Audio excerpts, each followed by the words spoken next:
વધુ સમાચારમાં વાત કરીએ તો 7 પીઆઈની આંતરિક બદલી લોકસભાની સામાન્ય ચૂંટણી પૂર્વે રાજ્યમાં વધુ 7 પીઆઈની આંતરિક બદલી કરાઈ છે. તો વાપી ટાઉન પીઆઈની state crime record bureau Gandhinagar ખાતે મોકલાયા છે.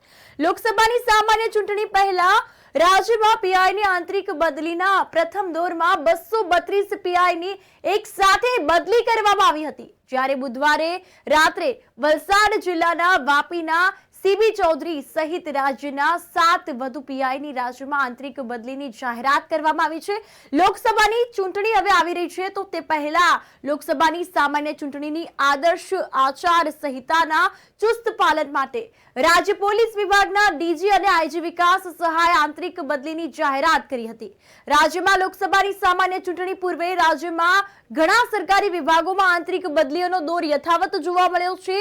અંતર્ગત તાજેતરમાં રાજ્યમાં 232 પીઆઈની આંતરિક બદલીનો ગંજીપો ચીપવામાં આવ્યો હતો, જે બાદ રાજ્યના આઈએએસની પણ આંતરિક બદલીની જાહેરાત કરવામાં આવી હતી. બુધવારે મોડી રાત્રે વલસાડ જિલ્લાના વાપી ટાઉન પીઆઈ સહિત રાજ્યના 7 પીઆઈની આંતરિક બદલી કરવામાં આવી છે, જેમાં વલસાડ જિલ્લાના વાપી ટાઉન પોલીસ મથકના પીઆઈ સીબી ચૌધરીની state crime record bureau Gandhinagar ખાતે બદલી કરવામાં આવી છે. રાજ્યના વધુ 7 પીઆઈની આંતરિક બદલી કરવામાં આવતા પોલીસ બેડામાં નવા ફેરફાર જોવા મળશે. અગાઉ બદલી મેળવીને વલસાડ જિલ્લામાં આવેલા 9 પીઆઈ વલસાડ જિલ્લામાં હાજર થઈ ગયા છે.